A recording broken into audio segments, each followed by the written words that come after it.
श्री शिवाय नमस्तुभ्यम। जय भोलेनाथ। आप सभी पर महादेव का आशीर्वाद सदैव बना रहे। प्रिय श्रोताओं, आज माघ मास के कृष्ण पक्ष की त्रयोदशी तिथि है, यानी कि शुक्र प्रदोष व्रत भी है और आज ही चतुर्दशी तिथि भी है। और कृष्ण पक्ष की चतुर्दशी तिथि को मासिक शिवरात्रि का व्रत भी रहता है। तो आज की इस वीडियो में आप मासिक शिवरात्रि और शुक्र प्रदोष व्रत की कथाएं एक साथ सुनेंगे, इसलिए कथाओं को पूरा ध्यान से जरूर सुनिएगा। कथा के अनुसार प्राचीन समय में एक नगर में 3 मित्र रहा करते थे। तीनों ही आपस में घनिष्ठ मित्र थे। इन तीनों में एक राजा का बेटा था, दूसरा ब्राह्मण पुत्र और तीसरा एक सेठ का पुत्र था। राजकुमार और ब्राह्मण के पुत्र का तो विवाह हो चुका था, लेकिन सेठ के पुत्र के विवाह के बाद गौना नहीं हुआ था। एक दिन तीनों मित्र आपस में नारियों पर चर्चा कर रहे थे। ब्राह्मण पुत्र ने नारियों की प्रशंसा करते हुए कहा कि नारी के बिना घर भूतों का डेरा होता है। ये वचन सुनकर सेठ के पुत्र ने अपनी पत्नी को घर लाने का तुरंत निश्चय किया। अब सेठ का पुत्र अपने घर गया और अपने माता पिता को इस बारे में बताया। तब उसके माता पिता ने अपने बेटे से कहा कि बेटा, अभी शुक्र देवता डूबे हुए हैं। इन दिनों में बहु बेटियों को उनके घर से विदा कराकर लाना शुभ नहीं होता है, इसलिए शुक्रोदय के बाद ही तुम अपनी पत्नी को विदा करा कर लाना। सेठ का पुत्र अपनी जिद पर अड़ा रहा और पत्नी को लेने ससुराल जा पहुंचा। सास ससुर ने भी उसको समझाने की बहुत कोशिश की, किंतु वह नहीं माना। अंत में विवश होकर उन्हें अपनी कन्या को विदा करना पड़ा। ससुराल से विदा होकर सेठ का पुत्र अपनी पत्नी के साथ नगर से बाहर निकला ही था कि उनकी बैलगाड़ी का पहिया टूट गया और एक बैल की टांग भी टूट गई। पत्नी को भी बहुत चोट आई। सेठ के पुत्र ने आगे चलने का प्रयास जारी रखा। कुछ दूर आगे बढ़े थे कि तभी कुछ डाकुओं ने उन्हें घेर लिया और वे उनका सारा धन लूट कर ले गए। अब किसी तरह सेठ पुत्र अपनी पत्नी के साथ जैसे तैसे रोता हुआ घर पहुंचा। तभी सांप ने उसे काट लिया। उसके पिता ने वैद्यों को बुलाया। तब उन्होंने कहा कि आपका पुत्र 3 दिन में प्राण त्याग देगा। उसी समय इस घटना का पता ब्राह्मण पुत्र को भी लगा। तब उसने सेठ के घर आकर कहा कि आप अपनी बहू को अपने पुत्र सहित उसके मायके भेज दो। ये सारी बाधाएं इस कारण से ही आई हैं कि आपका पुत्र शुक्रास्त में पत्नी को विदा करके ले आया है। यदि ये अपनी ससुराल पहुंच जाएगा तो बच जाएगा। सेठ को ब्राह्मण पुत्र की बात समझ में आ गई। उसने अपने पुत्र और पुत्रवधू को वापस लौटा दिया। वहां पहुंचते ही सेठ पुत्र की हालत ठीक होनी शुरू हो गई और फिर उसने शेष जीवन अपनी पत्नी के साथ में सुखपूर्वक बिताया। इसलिए पति की लंबी उम्र, दाम्पत्य जीवन सुखी बनाने के लिए और सभी मनोकामनाओं की पूर्ति के लिए शुक्र प्रदोष व्रत के दिन ये कथा अवश्य पढ़नी या सुननी चाहिए। ये थी शुक्र प्रदोष व्रत कथा। अब सुनिए मासिक शिवरात्रि की कथा। शिव पुराण में वर्णित कथा के अनुसार प्राचीन काल में चित्रभानु नाम का एक शिकारी था। जानवरों की हत्या करके वह अपने परिवार का पेट पालता था। वो एक साहूकार का कर्जदार था, लेकिन उसका ऋण समय पर नहीं चुका पाया। तब क्रोधित होकर साहूकार ने शिकारी को शिव मठ में बंदी बना लिया। संयोग से उस दिन शिवरात्रि थी। साहूकार के घर पर पूजा हो रही थी। तब शिकारी भी ध्यानमग्न होकर भगवान शिव संबंधी धार्मिक बातें सुनता रहा। चतुर्दशी को उसने शिवरात्रि व्रत की कथा भी सुनी।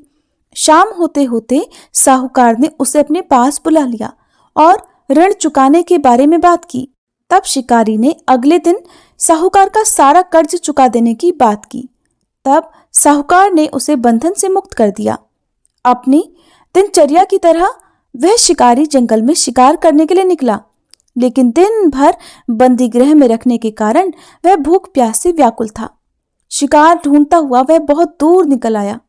जब अंधेरा हो गया तो उसने सोचा कि अब तो रात जंगल में ही बितानी पड़ेगी। तब वह उस जंगल में एक तालाब के किनारे एक बेल के पेड़ पर चढ़कर रात बीतने का इंतजार करने लगा। बेल के पेड़ के नीचे एक शिवलिंग था जो बेलपत्र से ढका हुआ था। शिकारी को इस बात का पता नहीं चला। पड़ाव बनाते समय उसने जो टहनियां तोड़ी वे संयोग से उस शिवलिंग पर गिरती चली गईं। इस प्रकार दिन भर भूखे प्यासे शिकारी का व्रत भी हो गया और शिवलिंग पर बिल्वपत्र भी चढ़ गए। एक पहर रात बीत जाने पर एक गर्भिणी हिरनी तालाब पर पानी पीने पहुंची। शिकारी ने उसे देखा तो धनुष पर तीर चढ़ाकर जैसे ही डोरी खींची, हिरणी बोल उठी, मैं गर्भिणी हूं, जल्दी ही बच्चे को जन्म दूंगी। तुम एक साथ इस तरह दो दो जीवों की हत्या करोगे जो ठीक नहीं है। मैं अपने बच्चे को जन्म देकर जल्दी ही तुम्हारे सामने आ जाऊंगी, तब तुम मुझे मार लेना। शिकारी ने प्रत्यंचा ढीली कर दी और हिरनी भी देखते ही देखते जंगली झाड़ियों में गायब हो गई। डोरी ढीली करने और चढ़ाने के वक्त कुछ बेलपत्र अनायास ही टूटकर शिवलिंग पर गिर गए। इस प्रकार उस शिकारी के द्वारा अनजाने में ही शिवरात्रि के प्रथम पहर की पूजा भी संपन्न हो गई। कुछ ही देर बाद एक और हिरनी उधर से निकली। शिकारी की खुशी का ठिकाना नहीं रहा। पास आने पर उसने धनुष पर बाण चढ़ाया। तब उसे देखकर हिरनी ने विनम्रता पूर्वक निवेदन किया, हे शिकारी, मैं थोड़ी देर पहले ऋतु से निवृत्त हुई हूं, कामातुर विरहिणी हूं, अपने प्रिय की खोज में भटक रही हूं। अपने पति से मिलकर मैं जल्दी ही तुम्हारे पास आ जाऊंगी। तब शिकारी ने उसे भी जाने दिया। 2 बार शिकार को खोकर अब उसका माथा ठनका। शिकारी चिंता में पड़ गया। रात का आखिरी पहर बीत रहा था। इस बार भी धनुष से लगकर कुछ बेलपत्र शिवलिंग पर जा गिरे और दूसरे पहर की पूजा भी संपन्न हो गई। तभी एक और हिरनी अपने बच्चों के साथ उधर से निकली। शिकारी के लिए यह स्वर्णिम अवसर था। उसने धनुष पर तीर चढ़ाने में अब बिल्कुल देर नहीं की। वह तीर छोड़ने ही वाला था कि हिरनी बोल उठी, हे शिकारी, मैं इन बच्चों को इनके पिता के पास छोड़कर आ जाऊंगी। इस समय तुम मुझे मत मारो। शिकारी हंसने लगा और बोला, सामने आए शिकार को छोड़ दूं? मैं इतना मूर्ख नहीं हूं। इससे पहले भी मैं 2 बार अपना शिकार गंवा चुका हूं। मेरे बच्चे भी भूख प्यास से व्याकुल हो रहे होंगे। उत्तर में हिरनी ने कहा, जैसे तुम्हें अपने बच्चों की ममता सता रही है, ठीक वैसे ही मुझे भी। शिकारी, मेरा विश्वास करो, मैं इन बच्चों को इनके पिता के पास छोड़कर तुरंत वापस लौट आऊंगी। हिरनी का दीन स्वर सुनकर शिकारी को उस पर दया आ गई। उसने उस हिरनी को भी जाने दिया। शिकार के अभाव में तथा भूख प्यास से व्याकुल शिकारी अनजाने में ही बेल वृक्ष पर बैठा हुआ बेलपत्र तोड़ तोड़कर नीचे फेंकता जा रहा था। सुबह होने को हुई तो उसे एक हष्ट पुष्ट हिरन उसी रास्ते पर नजर आया। शिकारी ने सोच लिया कि इसका शिकार तो वह अवश्य करेगा। शिकारी की तनी प्रत्यंचा देखकर वह हिरन विनीत स्वर में बोला, हे शिकारी, अगर तुमने मुझसे पहले आने वाली 3 हिरनियों और छोटे छोटे बच्चों को मार डाला है तो मुझे मारने में भी देर मत करो। मैं उन हिरनियों का पति हूं। अगर तुमने उन्हें जीवन दान दिया है तो मुझे भी कुछ देर का जीवन देने की कृपा करो। मैं उन सब से मिलकर तुम्हारे सामने खुद ही उपस्थित हो जाऊंगा। हिरन की ये बात सुनते ही शिकारी के सामने रात का पूरा घटना चक्र घूम गया। उसने सारी बातें हिरन को सुना दी। जानकर हिरन बोला, मेरी 3 पत्नियां जिस प्रकार प्रतिज्ञा करके यहां से गई हैं, मेरी मृत्यु से वे अपने धर्म का पालन नहीं कर पाएंगी। इसलिए हे शिकारी, जैसे तुमने उन पर विश्वास करके उन्हें छोड़ा है, वैसे ही इस समय मुझे भी जाने दो। मैं उन सब के साथ तुम्हारे सामने जल्दी ही उपस्थित होता हूं। शिकारी ने हिरन की बात मानकर उसे भी जाने दिया। इस प्रकार प्रातः हो गई। उपवास, रात्रि जागरण और शिवलिंग पर बेलपत्र चढ़ाने से अनजाने में ही उस शिकारी से शिवरात्रि की पूजा भी पूरी हो गई। पर अनजाने में ही की गई पूजा का परिणाम उसे तत्काल मिल गया। शिकारी का हिंसक हृदय निर्मल हो गया, कोमल हो गया। अब उसके हृदय में भगवत शक्ति का वास हो गया। थोड़ी ही देर बाद देखते ही देखते वह हिरन अपने पूरे परिवार के सहित उसके सामने उपस्थित था, ताकि वह उन्हें मारकर शिकार कर सके। किंतु जंगली पशुओं की ऐसी सत्यता, सात्विकता और सामूहिक प्रेम भावना देखकर शिकारी को बड़ी ग्लानि हुई। उसे खुद से बड़ी शर्मिंदगी हुई। उसने उस मृग परिवार को जीवन दान दे दिया। अनजाने में शिवरात्रि के व्रत का पालन करने पर भी शिकारी को अंत में मोक्ष की प्राप्ति हुई। जब मृत्यु काल में यमदूत उसके जीव को ले जाने आए तो शिवगणों ने उन्हें वापस भेज दिया और शिकारी को शिवलोक ले गए। भगवान शिव की कृपा से ही अपने इस जन्म में राजा चित्रभानु अपने पिछले जन्म को याद रख पाए तथा महाशिवरात्रि के महत्व को जानकर उसका अगले जन्म में भी पालन कर पाए। भगवान शिव के सबसे प्रमुख धामों में एक धाम है केदारनाथ धाम, जो कि जागृत महादेव के नाम से भी प्रसिद्ध है। केदारनाथ धाम के दर्शन करने के लिए भक्त सालों साल इंतजार करते हैं, क्योंकि ऐसा कहा जाता है कि जब तक भगवान का बुलावा नहीं आता, जब तक भगवान खुद अपने भक्तों को दर्शन के लिए नहीं बुलाते, तब तक भक्तों को उनके दर्शन करने का सौभाग्य प्राप्त ही नहीं होता। भगवान भोलेनाथ बहुत ही दयालु हैं और अपने भक्तों के लिए वो कुछ भी कर सकते हैं। कहा जाता है कि भोले बाबा जिसे दर्शन देने की ठान लेते हैं, उसे दर्शन देकर ही रहते हैं। केदारनाथ धाम की चढ़ाई को बहुत मुश्किल माना जाता है। बहुत ही कठिनाइयों को पार करके श्रद्धालु बाबा के दर्शन करते हैं। ऐसा कहा जाता है कि एक बार एक शिव भक्त अपने गांव से केदारनाथ धाम की यात्रा पर निकला। पहले यातायात की सुविधाएं तो थी नहीं, इसलिए वह भक्त पैदल ही निकल पड़ा। रास्ते में जो भी मिलता उससे केदारनाथ का मार्ग पूछ लेता और मन में भगवान शिव का ध्यान करता रहता। इस प्रकार चलते चलते उसको कई महीने बीत गए। रास्ते में उसे बहुत सारी परेशानियों का सामना करना पड़ा, लेकिन उसने हार नहीं मानी। उसे तो बस बाबा के दर्शन ही करने थे। और आखिरकार चलते चलते वह भक्त एक दिन केदारनाथ धाम पहुंच ही गया। केदारनाथ धाम के कपाट 6 महीने खुले रहते हैं और 6 महीने बंद रहते हैं। वह भक्त जब उस समय वहां पहुंचा, तब मंदिर के द्वार बंद हो रहे थे।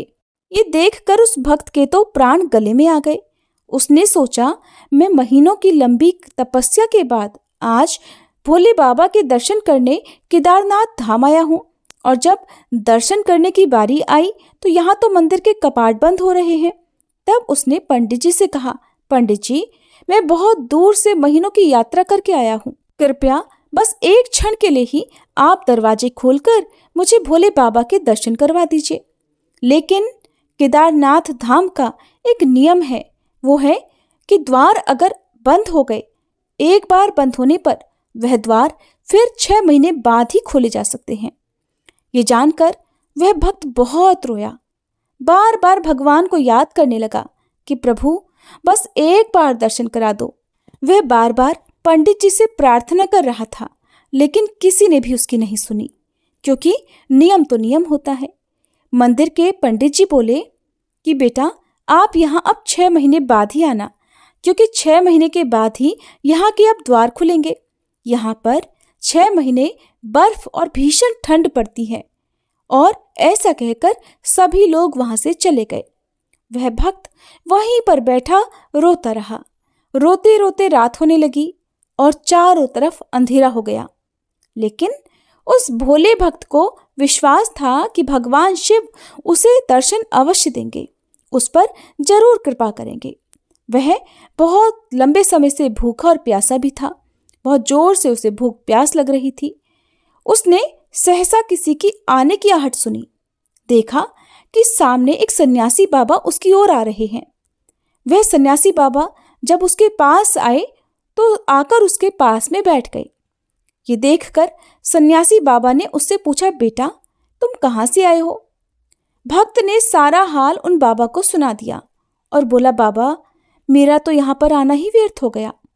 बाबा जी ने उसे समझाया और खाने को भोजन दिया। फिर बहुत देर तक वह सन्यासी बाबा उस भक्त से बात करते रहे। बाबा जी को उस पर दया आ गई।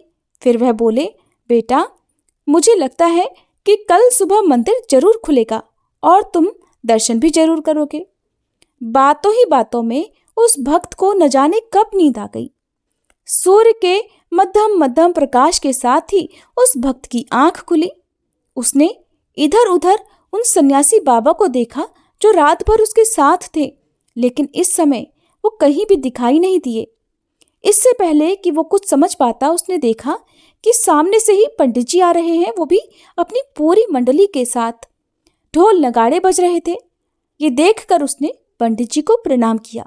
फिर बोला, पंडित जी, कल तो आपने कहा था कि मंदिर अब 6 महीने बाद खुलेगा, इस बीच में कोई नहीं आएगा, लेकिन ये क्या, आप तो सुबह ही आ गए। पंडित जी ने उस भक्त को गौर से देखा, पहचानने की कोशिश की, फिर पूछने लगे, क्या तुम वही हो जो मंदिर का द्वार बंद होने पर आए थे और मुझसे बार बार आग्रह कर रहे थे कि एक बार द्वार खोल दो, मैं भोले बाबा के दर्शन कर लूं? तो क्या तुम 6 महीने होते ही फिर वापस आ गए हो? उस भक्त ने आश्चर्य से कहा, नहीं पंडित जी, मैं तो कहीं भी नहीं गया। कल ही तो आप मुझे मिले थे और रात भर मैं यहीं पर सो भी गया था। मैं कहीं नहीं गया। ये बात सुनकर अब पंडित जी के आश्चर्य का कोई ठिकाना नहीं रहा। उन्होंने कहा, लेकिन मैं तो 6 महीने पहले मंदिर बंद करके गया था और आज पूरे 6 महीने के बाद ही यहाँ आया हूँ। तुम 6 महीने तक यहाँ पर जिंदा कैसे रह सकते हो? बात सुनकर पंडित जी और सारी मंडली हैरान थी कि इतनी भयानक सर्दी में, इतनी बर्फबारी में एक अकेला व्यक्ति कैसे 6 महीने तक जिंदा रह सकता है। तब उस भक्त ने उन्हें सन्यासी बाबा के मिलने और उसके साथ की गई सारी बातें बता दी कि एक सन्यासी बाबा आए थे जो लंबे थे, जिनकी बड़ी बड़ी जटाएं थी, हाथ में त्रिशूल और एक हाथ में डमरू लिए हुए थे, मृगशाला उन्होंने पहनी हुई थी।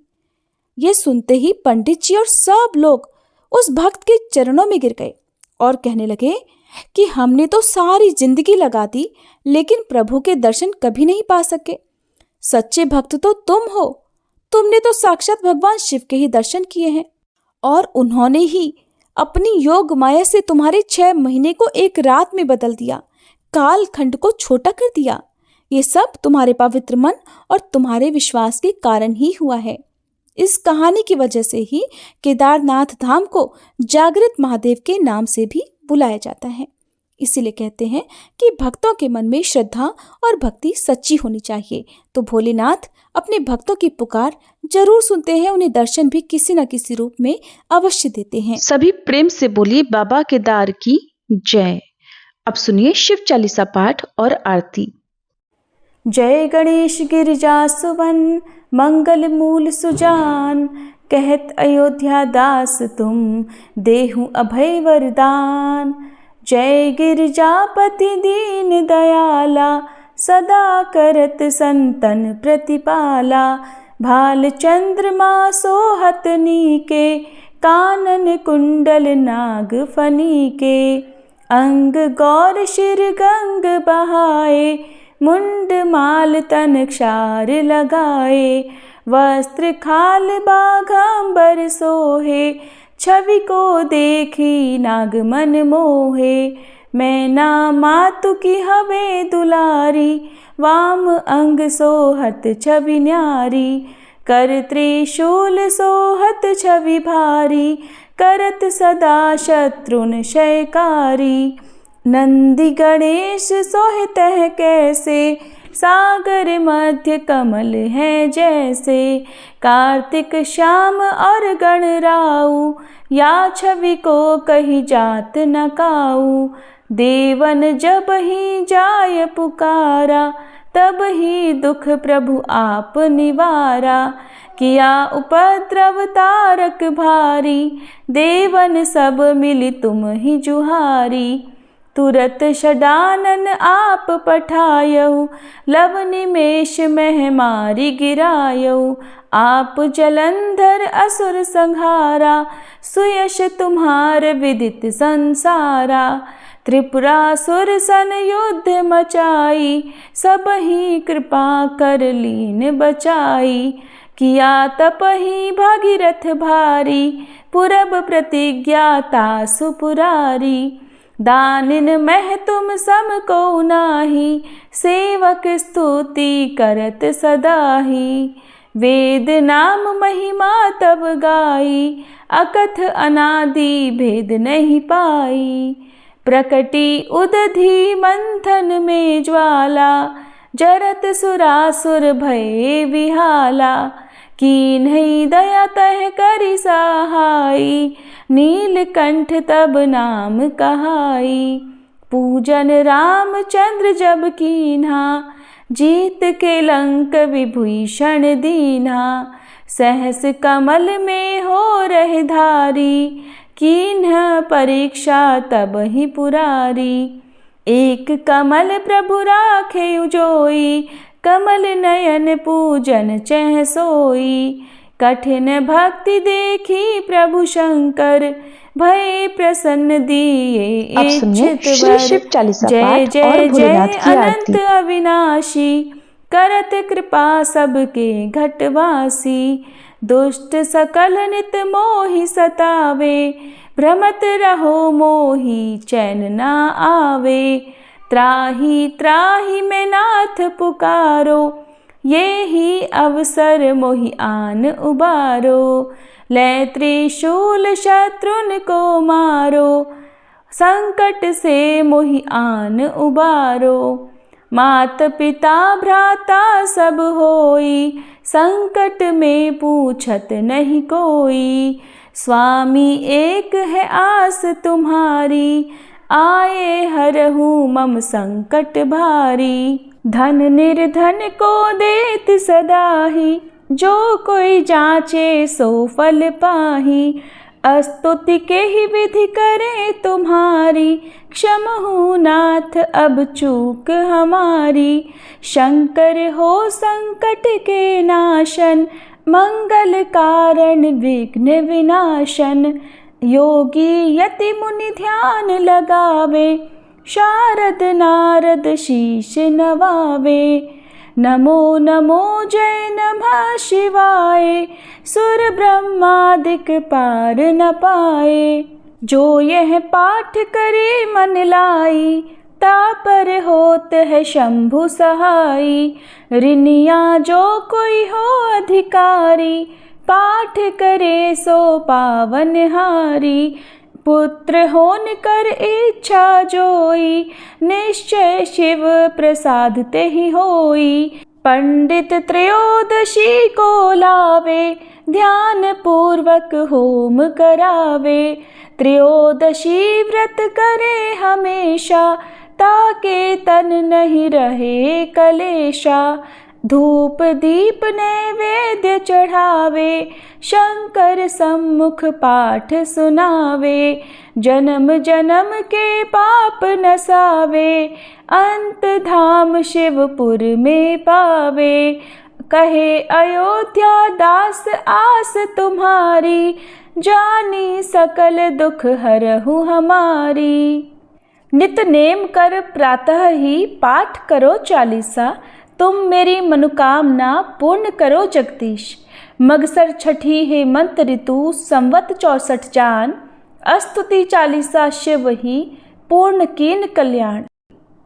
ओम जय शिव ओमकारा, स्वामी जय शिव ओमकारा।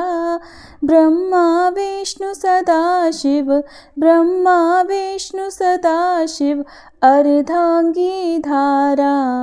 ओम जय शिव ओमकारा। एकानन चतुरानन पंचानन राजे, स्वामी पंचानन राजे। हंसासन गरुड़ासन, वृषवाहन साजे। ओम जय शिव ओमकारा।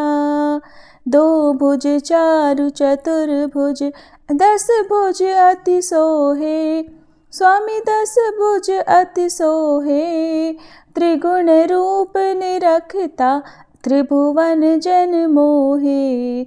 ओम जय शिव ओमकारा।